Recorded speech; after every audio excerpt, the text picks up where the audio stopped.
Welcome to the Totally Insensitive podcast, where we give our real takes on the entertainment industry, politics, pop culture, and more. I love the show, guys. You're awesome. Listen, my whole family loves it, man. They're the first thing I turn on. Think you can handle it? Yep, I'm ready. Well, shut up and sit down, because the show starts right now. Hello, everybody, and welcome back to another episode of Totally Insensitive podcast. I am your host, Matt, and no one is with me this week. It's just me.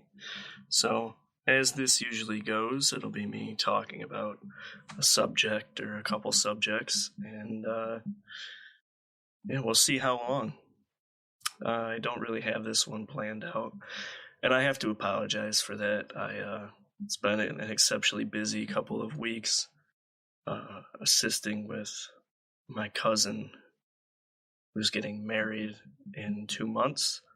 So I have been helping with the stag. I'm the best man, so my head has not been in podcasting for a couple weeks now. But nonetheless, I am obligated and very happy to provide some audio every week for your listenership.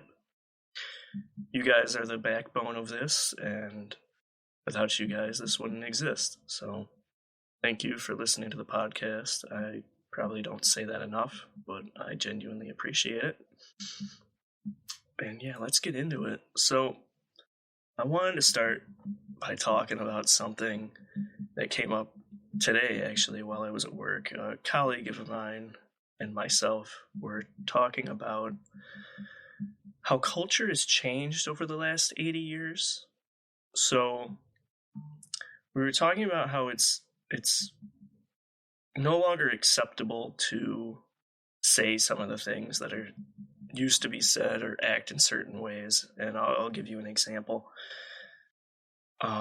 So let's say late 50s, it was kind of assumed that, women don't have to work. They can stay at home and cook, and the husband will go work and bring home money, and the wife will stay home and cook and clean and take care of the kids. And back then it was a very masculine society. It was a very patriarchal and tough as nails, and you think about 2 world wars that had happened at this point in time, and just how boys and girls had been raised. And this is, you can think of it as an American, United States of America type of thing. But it also boils down to where in America people grew up. Notice that, from the South, people have a much more, I'm not really sure the word I want to use, but in the South, people were raised in a different way than the people in the North. Some things were deemed acceptable in the South that weren't acceptable in the North, and vice versa. And, this has really created, I'm going to call it an awkward shift in culture at the time that we are in at present, where a lot of things that older generations have said in the past aren't acceptable anymore, and they're being punished, or they're getting in trouble for this. And I think, you see it as a small thing right now. We've talked about cancel culture before, where people have gotten in trouble for things they've said in the recent past. But it really boils down to a much broader topic than that, which is, that it's not even within the recent past. It's just the past in general. You may recall a few years ago, the grandfather of the oldest person in the Duck Dynasty show. He was being interviewed by a member of the media. I don't remember the media outlet, Fox, ABC, CNN, who knows? You could look it up. I won't. I know the story, not the details. But he had gotten in trouble because the interviewer had asked him questions about his past. And in my opinion, I think he was set up. When you're talking to somebody that old, especially somebody from the South, during that time frame that they grew up, things were deemed okay. They were just deemed as, culture, as the norm. And yes, those things have changed and people should adapt to the times and whatnot, but people of his age who grew up in that demographic, you can't really expect them to change the way they see things or change the way they speak about it, because they don't understand why it's changed. And it's not necessarily anything against them. It's just hard for their mind to grasp why things have changed. So he got in trouble, and ultimately Duck Dynasty was canceled because he was asked a question in regards to race and how he grew up, and he said the N-word. And, it was recorded and there was evidence, and the TV show that was carrying, or the TV network that was carrying their show, dropped them because of this, because they didn't want to be associated with, what was said. And, ultimately it's kind of sad that, things get, I'll call it cancel culture. It's sad that things are canceled because of things that have been said in the past, or, the argument can be made that, well, they need to adapt to the times. They need to be sensitive to the people who think differently. But the same argument can be said the other way, where these people that are offended, and I'll use that term very lightly because these people aren't really offended, they're upset for somebody else who doesn't exist. These people that are, quote, offended could easily just be understanding of the other person. This person was raised in an age where those things were okay, and they're going to have a hard time understanding why they aren't okay. So we were talking about this, one of my unnamed colleagues, and, it really got me thinking about how quickly the world has changed and what could have sparked this. Yes, there's movements, there's the women's suffrage movement, and there's things that bring injustices to the forefront and to society's eye. And it, the general populace deems something as not okay or insensitive. But, there's certain things that you have to be understanding of, like comedians. And we talk about this a lot. Comedians, they're making jokes. It's a joke. I know it's a joke. Everyone knows it's a joke. And, you really just have to take those things as a grain of salt. It's just so minuscule, and it's just a tiny version of it. May not, what I'm trying to say is it may not necessarily be something that they actually believe. It may just be something that they find comedic. It's not the worst thing on the planet to make a joke. And I think people are a little sensitive about that, and they need to kind of understand these things, that they're a joke, and you need to calm down and take it as such. So, let's see if I can find it. I should have looked for it beforehand. There's a Louis C.K. joke about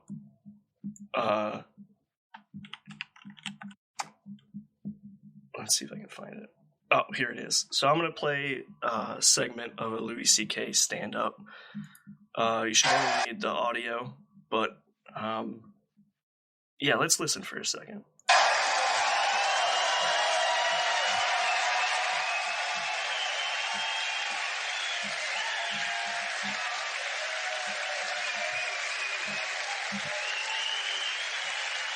Hello. All right. Thank you. All right, faggot, how you doing? Sorry, I called him a faggot. I miss that word, you know. I grew up saying that word, and it never meant gay. When I was a kid, I didn't know what gay was. No, I hadn't been told that people do that. I had no fucking idea. Faggot didn't mean gay. When I was a kid, you call somebody faggot because they're being. So let's think about that for a second. He's about to break it down a little more, and we'll keep listening, but I want to stop it just to kind of talk about it. Back when he grew up, faggot didn't mean what people think it means today. It meant a few things. A faggot was a bundle of sticks. A faggot was a pack of cigarettes. And a faggot was just someone who was just like an ass. They were annoying. And it wasn't until recently that somebody decided to associate faggot with homosexual. And it's been a downhill spiral since then. And to this day, I use words like that I don't mean in a homophobic or anti-gay way. And he'll repeat pretty much exactly what I'm saying. I don't call people a faggot because they're gay. I call them a faggot because they're being a faggot. They're being irritated or annoying. And we're living in a society where words are taking on new meanings. And, you know, I've made this joke with James before that, you know, we could look at a car. And James and I can decide that a car is now a tree, right? Everyone gets in their tree. They drive to work. They park their tree in the parking lot. When they're done with work, they get out. They warm up their tree. They get in their tree. They drive home, and they park it next to their wife's tree. Or husband's tree. I don't care. We can decide as a culture that a word means something. But we all have to decide that that word means something. Otherwise, we're just idiots making things up. So I think at this point in society, we have a small minority of people who believe they are the intellectuals, who believe they are more intelligent than others, who are deciding that words have different meanings, and have now decided that faggot means gay,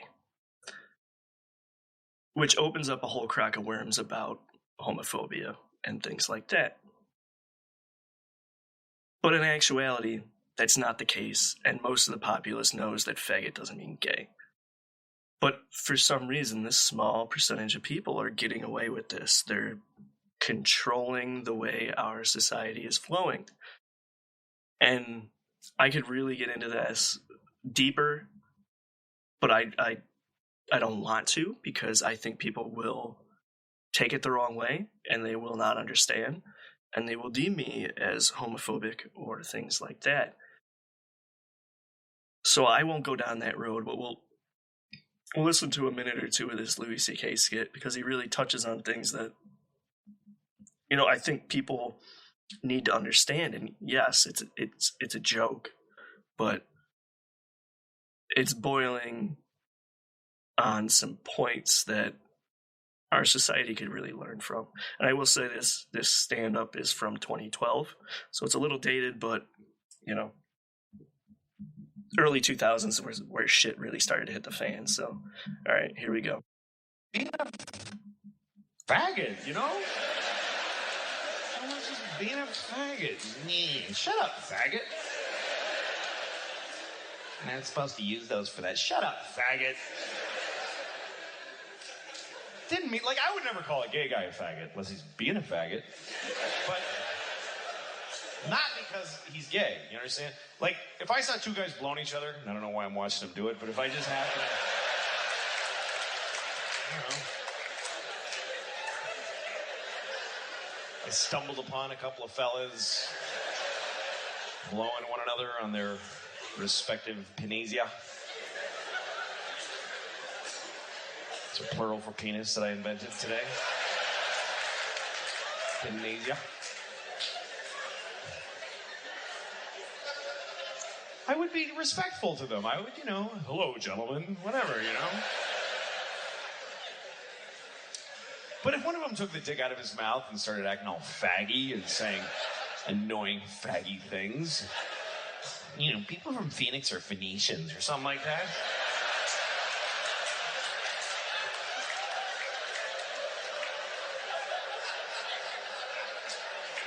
I'd be like, hey, shut up, faggot.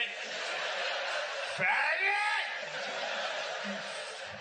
Quit being a faggot and suck that dick. So, yeah. So that's, like I said, we're changing the meaning of words, and I don't know if I can get behind it. It's just the boiler point of the conversation that I had with this colleague of mine was that, society's hitting this point, and you'll notice it all around us with politics, culture in general. In the U.S., we're hitting this point where we have two butting sides, and it's going to blow up. It's going to explode. There's political parties, and they're hitting these points of just hatred that they're just creating idiocy within themselves, and they're arguing with themselves. And aside from politics, it's a cultural thing too. I mean, there's people in each community that are disagreeing with each other just for the sake of disagreeing with each other. It's absolutely asinine, and it's not going to go well. But let's take a second to talk about the network and two shows on the network. So I don't know if any of you are listening to the other two shows. If not, I want to take a couple seconds. We're going to listen to a minute of each intro to each show, and I just want to talk about them a little bit. So we're going to listen to the Tinfoil Rabbit Hole first. We're going to listen to the first minute, and then I'm going to talk about it, and yeah, we'll go for there. So here's the intro to Tinfoil Rabbit Hole.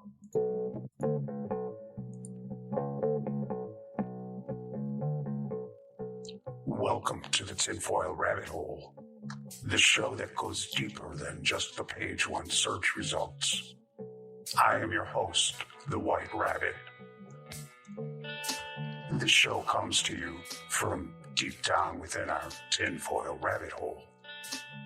It's from there where we'll discuss the strange, the odd, the mysterious, and the unexplained.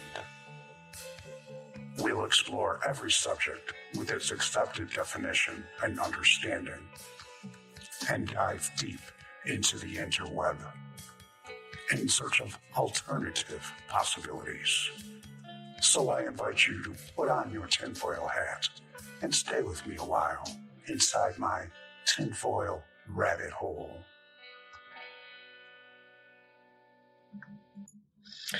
So, that is Stephen Maine donning the White Rabbit persona. And so this is a really interesting concept when he came to me with this. You think of something while you're at work or you're at school or you're in the grocery store, and you look it up, right?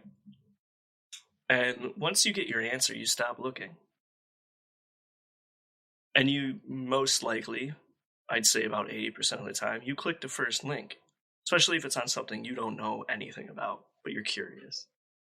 You click the first link, you read, you're like, oh, that's what that's about. Then you close it, and you go on about your day. What I like about this show is it takes it one step further. You think of something, a concept, an idea, a scientific theory, you look it up, and you don't just click the first link. You go a few pages down, click a link. You click another link. Click a link, you click another link. You dig, you search, you indulge and dive into this deep rabbit hole of information.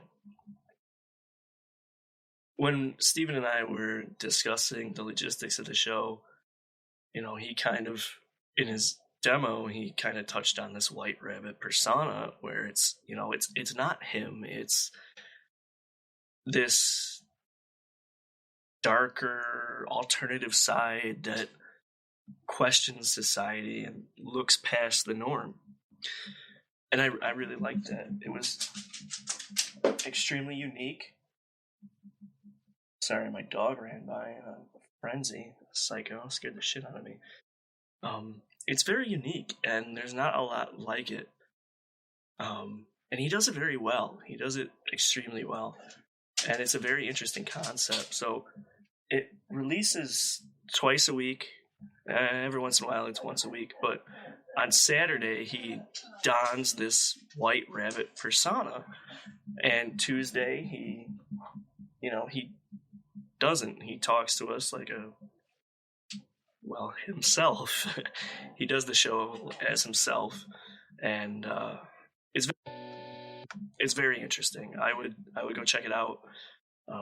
He does a phenomenal job. The other show that also is done exceptionally well is Happy Ever After Party, and we'll listen to the first minute of that. I may have to cut ahead, as if I hit play, I'm sure it'll play an ad instead of the show at first. But yeah, let's jump to that real quick.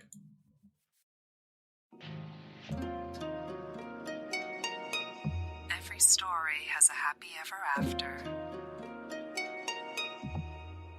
And after this story, there's an after party.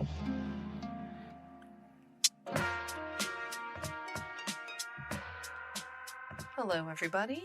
Welcome to Happy Ever After Party. I'm your host, Sam Longston. And for this episode, I am by myself. Amanda's going to be joining me in the next episode or two. And while we wait for her, I wanted to talk about a couple of adaptations of Hansel and Gretel before seeing the new film, 2020's Gretel and Hansel. I thought this would be a good time to talk about adaptation, since it's something we discuss so much in Once Upon a Time. Once Upon a Time is unique because it does adaptation in several ways. All right, so I'll cut it off there. Again, just a minute of each show. So that's Happy Ever After Party. That's hosted by Sam Logston. Every once in a while, she has her friend Amanda on. Sam is a voice actor, and Amanda is she edits books for a living. So they kind of, they'll each watch shows about mythology, folklore. They were talking about Hansel and Gretel, Brothers Grimm stories, things like that. And they'll watch the movie or the TV show adaptation. And they'll talk about it, and they'll talk about how good it was or how bad it was, and how it applies to the story, the storybook story. And they do it exceptionally well. They're fairly unbiased. They talk just about the quality of it, and it's really a phenomenal show. If you don't really have time to watch 8 Hansel and Gretel movies, listen to their episode. They'll tell you which one's great. They'll tell you which one, maybe you don't need to watch. If you like it, if you like Once Upon a Time, we're only 6 episodes in, and they're talking about some really good stuff. So go check their stuff out, because they're going to be talking about a lot of really interesting, cool stuff. So both of those shows are available on the network website, insensitivenetwork.com. They're on Spotify, Google Play, iTunes, you name it, they're on it. And they have some pretty cool merch. I was very heavily involved in the design of both of their covers and their alternative covers. And their merch is awesome. So definitely check that out. The link to that is on every single page of the network website. And Sam actually has set up social medias for Happy Ever After Party. So if you want to follow Happy Ever After Party, you can find links to that on the website as well. Facebook, YouTube, Instagram. So usually at this time, I would have already taken a break and we would be going to our second ad break. But I think right now we aren't going to do any ad breaks. Usually for this show we do an ad break, and it's something I don't hear what ad it is until later, till you hear it. So I don't like that. I'm kind of tired of that, and I want to start talking about things that if I'm going to advertise something, it's something that I like, I use, and I endorse. So actually, I want to talk about a belt that I just got. The Grip 6. This is an awesome belt. So, when you think of your belt, or any, average belt, it's got a slight buckle, it's got a bunch of holes in it, it's usually leather, you buckle it, and the tail of the belt kind of sticks out, it looks weird, it sticks out from under your shirt, or it gets, the leather gets weird.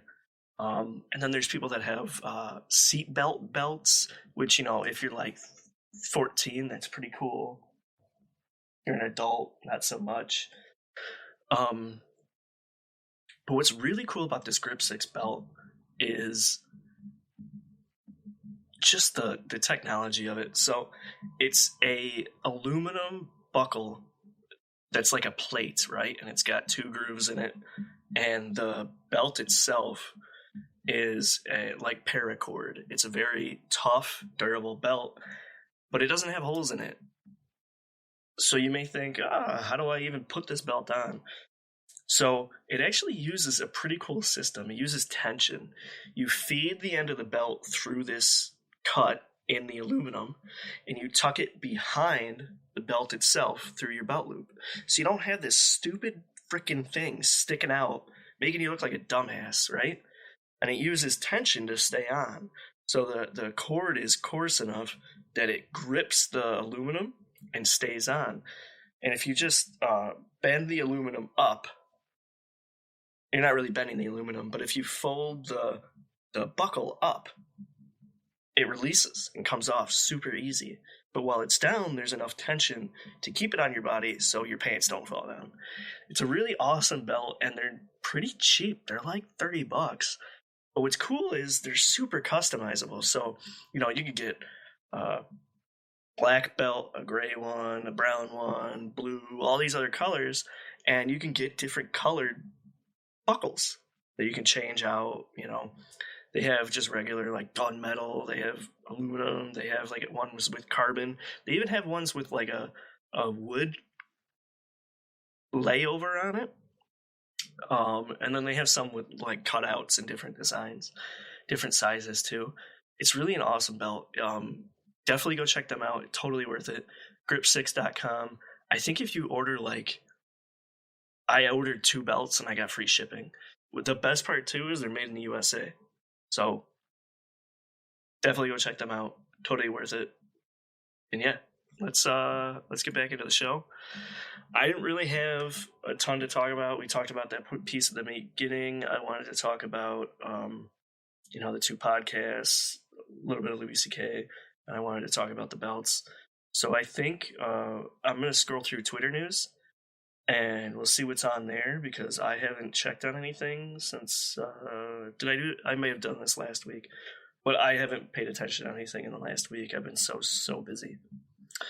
Harvey Weinstein convicted of 2 counts, criminal sexual assault. I'm pretty sure this guy walks around in a walker, so putting him in jail for the rest of his life is going to be like next year he's going to die, so might as well just blow his brains out now. Northern Italy has some coronavirus cases. Everyone's doing Kobe Bryant tributes. World War II, 75-ish years ago. Bernie Sanders wins Nevada Democratic Caucus. That's actually something pretty interesting. So it was discovered late last week that the Russians will be backing Bernie Sanders and plan on messing with our votes. Bernie Sanders I've come to a conclusion about why they would do this. So Bernie Sanders is an individual who thinks some things should be free for the general populace and that we should tax certain individuals so others can get things for free. Most people would say that that's a nice thing to do. Others would call it communism. If you don't know your history, there was a moment in time where communism was hunted down and those people were sent out of the country because, well, communists are retarded and communism fucks up the economy, ruins the economy, ruins nations. If you don't believe me, look at Russia's history, or Germany's history, or Italy's history. Besides the point. So some may wonder, well, why would Russia back Bernie Sanders? Well, if our nation was to instill some of these communist ideas, I'm not saying it will, I'm not saying it could. I very much agree that it wouldn't. But let's say if, right? If we instilled some of these communist ideals and started giving people things for free and taxing people that aren't receiving these things, our economy would tank. It would tank. People would stop working because, well, why should I work when I could get these things for free? Someone else can work for me. So no one's working now. So things aren't getting built. Things aren't getting done. No one wants to work. Why should I work? Economy tanks. And now we have either one, a failed economy, or we have a war, because a civil war, I will say, because two sides disagree to the point of argument and war. How would this benefit Russia?